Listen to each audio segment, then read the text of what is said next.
Morning. আমার আরও একটি নতুন ভিডিওয় তোমাদের সবাইকে স্বাগত জানাই। আশা করি তোমরা সবাই খুব ভালো আছো, আমরাও ভালো আছি। আজকে হলো মঙ্গলবার আর এখন সময় হলো সকাল 7:40। তো দেখো, আজকে আমি আমার ডেলি লাইফস্টাইল কিছু তুলে ধরছি না, ঘর গোছানোর কয়েকটা সাধারণ সহজ টিপস তোমাদেরকে দেখাচ্ছি, যেটাতে ঘর খুব সুন্দরও থাকে, অগোছালোও লাগে না। প্রথমেই দেখতে পাচ্ছ, প্রথম টিপস হচ্ছে ঘুম থেকে উঠেই আগে বিছানাপত্র সুন্দরভাবে গুছিয়ে নেওয়া। চোখের সামনে যদি বিছানা অগোছালো থাকে, দেখতে খুবই খারাপ লাগে। তো দেখো, আমার বিছানা কিন্তু গোছানো হয়ে গেছে। তারপর দেখো, মশারি তো আমরা এইভাবে অনেকে ভাঁজ করে খাটের উপর রাখি কিংবা টেবিলের উপরে রেখে দিই, কিন্তু কি বলতো, মশারিটা যদি এরকম একটা বালিশের কভারের মধ্যে ভরে রাখি, তাহলে না মশারিটা খুলেও যায় না। অনেক সময় বালিশ নিতে গেলে মশারির ভাঁজ কিন্তু খুলে যায়। এইটাতে কিন্তু মশারিটা সুন্দর বালিশের মতনই দেখতেও লাগবে আর খারাপও লাগবে না।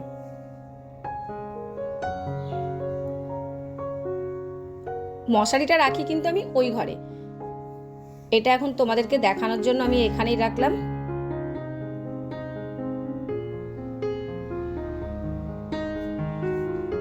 তারপরে টিপস দেখো, বোতল এখানে ওখানে কিন্তু গড়েই বেড়াই। সকালবেলায় উঠে প্রথম কাজ হয় আমার বোতলগুলোকে সব নিয়ে গিয়ে বোতলের জায়গায় রেখে দেওয়া।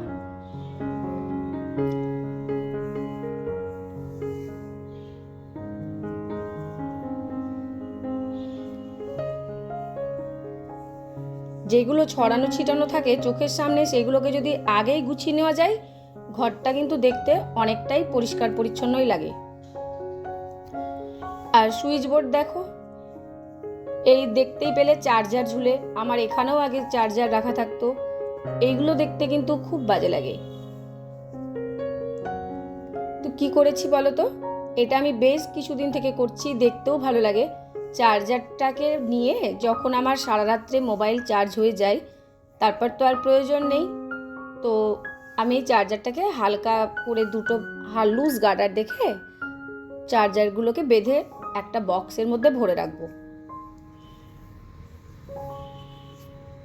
সুইচ বোর্ডে ঝুললে পরেও কিন্তু দেখতে খারাপ লাগে। আর এটা তো আমার ল্যাপটপের চার্জার, কালোটা।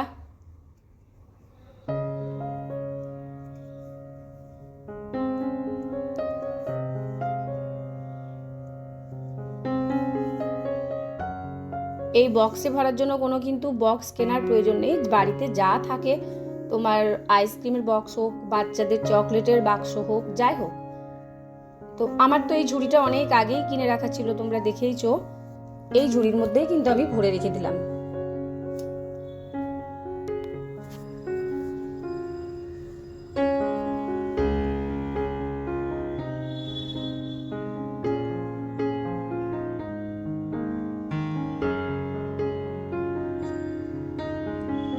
তারপরের টিপস দেখো,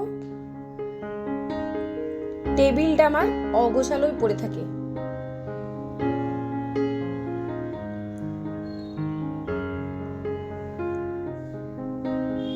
টেবিলটাকে কিন্তু সুন্দর করে গুছিয়ে নেব, মানে প্রত্যেক দিনের ঝাড়া মোছা। যেগুলো আমি কিন্তু রোজ করে থাকি, এই ঝাড়া মোছাগুলো কিন্তু আমাদের প্রত্যেক দিন করা উচিত, না হলে বাইরে থেকে যদি দুম করে কেউ আসে, দেখতেও খারাপ লাগে। ঘরদোরগুলো নোংরা থাকে, সমস্ত ফার্নিচার, যা যা জিনিস চোখের সামনে থাকে, সেগুলোকে কিন্তু মুছে রাখতে হয়।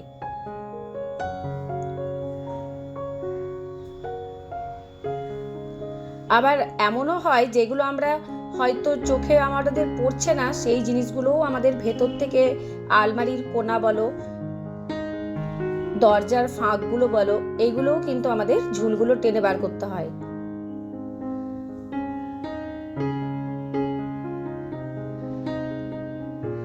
তাই মোছামুছিটা কিন্তু প্রতিদিনের দরকার।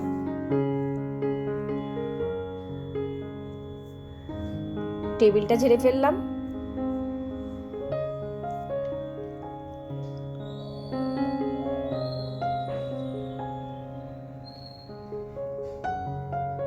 দেখো এবার। তারপরে চিরুনি। চিরুনি তো আমাদের প্রত্যেকের কাজের জিনিস, তাই না? তো চিরুনিগুলোকে দেখো, এই আমার যে ছোট্ট ট্রে আছে এর মধ্যে আমি সাজিয়ে রাখি। চিরুনির সঙ্গে থাকে আমার ভেজলিন আর লিকুইড সিঁদুর। চিরুনিগুলো একটা জায়গায় থাকলে দেখতেও ভালো লাগে। তারপরে দেখো, এই ট্রেতে আছে বেশ কিছু পারফিউম এবং পাউডার, তার সঙ্গে আমার সানস্ক্রিন। এইগুলো যদি আমি একটা জায়গায় একটা বক্সের উপরে রাখতে পারি, জিনিসটাও গোছানো থাকে, দেখতেও ভালো লাগে। তারপরে দেখো, এই যে লাল রঙের ট্রে ড্রেসিং টেবিলের উপরে রাখা থাকে, এইটাতে কি আছে বলো তো? ছোট ছোট ক্লিপ, সেফটি পিন একটাতে, তারপর ক্যাচার, গার্ডার। তারপর দেখো, এটাতে আমার অনেক রকমের লিপস্টিক। তারপর এটাতে আমার কিছু চুড়ি, যেগুলো আমার চাইতে হাতের কাছে সহজেই পাওয়া যাবে। ড্রেসিং টেবিলটাও যদি সুন্দর করে সাজিয়ে গুছিয়ে রাখা যায়, হাতের কাছে সমস্ত জিনিস পাওয়াও যায় এবং দেখতেও কিন্তু ভালো লাগে। আর এই বক্সে তো থাকে আমার কিছু ছোট ছোট গার্ডার। অনেক সময় বাড়িতে এত গার্ডার থাকে কিন্তু সহজে কিন্তু খুঁজে পাওয়া যায় না, তার জন্যই কিন্তু আমি গার্ডারগুলোকে একটা বাক্সের মধ্যেই ভরে রাখি। সব থেকে মেন কাজ হচ্ছে এই ওষুধ। এটা খুব গুরুত্বপূর্ণ টিপস, কারণ আমার কাছে মনে হয় আমরা তো বাড়িতে থাকি না, মা বাবা যাদের চাকরি করে, বাচ্চারা যে একা থাকে বাড়িতে, এটা খুব প্রয়োজন। বাচ্চা যেন জানতে পারে যে তার প্রয়োজনীয় ওষুধগুলো কোথায় রাখা আছে। তো এখন তো আমার ঋষি বড় হয়ে গেছে, এই জন্য আর প্রবলেম নেই, একসঙ্গেই রাখা থাকে গ্যাসের ট্যাবলেট, ক্যালপল, সমস্ত কিছু, সেট্রাজিন, যা যা প্রয়োজনীয় ওষুধপত্র আমার একটা বাক্সর মধ্যে ভরে রাখি, যেটা আমার ছড়িয়ে ছিটিয়েও থাকবে না, আর ছেলেও সহজে জানতে পারবে যে ওষুধটি কোথায় আছে। তারপরে টিপস দেখো, গামলাতে আমি কিন্তু কাপড় ভেজাচ্ছি, দেখতে পাচ্ছ। কাপড়টা কিন্তু আমাদের প্রতিদিনের কাচা উচিত। এই নয় যে কাপড়টাকে আজ কাচলাম না, 7 দিনে 1 দিন বা 2 দিন কাচবো। এটা কি হয় বলো তো? কাপড় জামা না বড্ড জমে যায়, দেখতেও খারাপ লাগে। তুমি যেখানেই রাখো না কেন, সে বাইরের বারান্দায় রাখো, এক্সট্রা বাথরুমে রাখো, এক্সট্রা রুমে রাখো, সেটাও কিন্তু ডাঁয় হয়ে থাকে।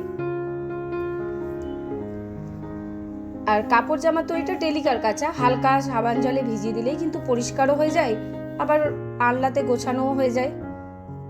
সেই জন্য কিন্তু জামা কাপড়টা ডেলি কাচা উচিত।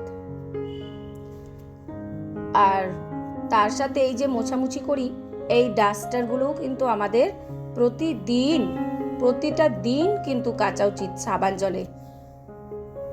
আমি 2-1 দিন পর পর আবার গরম জলেও একটু দিয়ে দিই,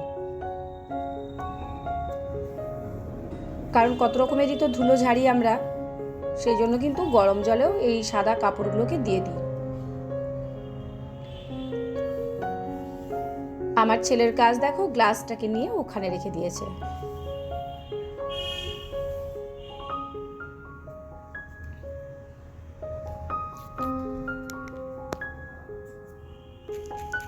আমার আজকের ভিডিওটা তোমাদের কেমন লাগলো, ছোট ছোট টিপসগুলো কীরকম লাগলো, অবশ্যই কিন্তু কমেন্ট করে জানাবে। যদি ভালো লেগে থাকে একটা লাইক করে দিও। আর নতুন বন্ধু যদি আজকের ভিডিওটা দেখে থাকো, চাইলে আমার আরও পুরনো ভিডিও দেখো, তারপরে যদি কোথাও ভালো লাগে আমার চ্যানেলটাকে সাবস্ক্রাইব করে আমার পাশে থেকো। ডাস্টিং তো তোমাদেরকে আগেই বললাম যে প্রতিদিন এগুলো আমাকে করতেই হয়।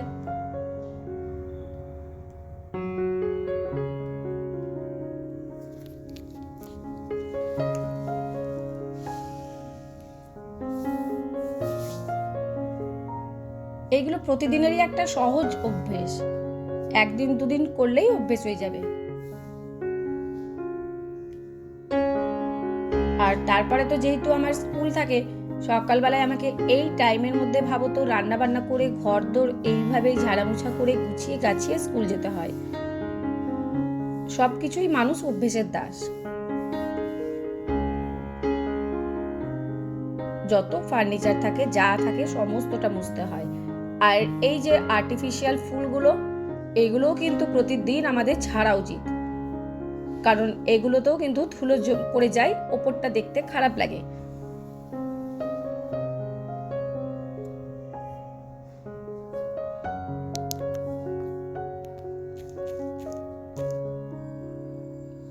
শুধু তো ঘর গুছালেই হবে না, ঘর গোছানোর সাথে সাথে কিন্তু নিজেকেও পরিষ্কার পরিচ্ছন্নভাবে থাকা উচিত।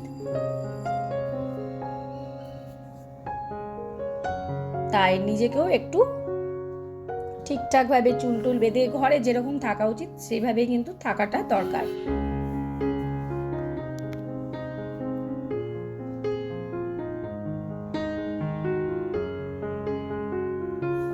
ব্যাস, আমার ঘর গোছানো কমপ্লিট।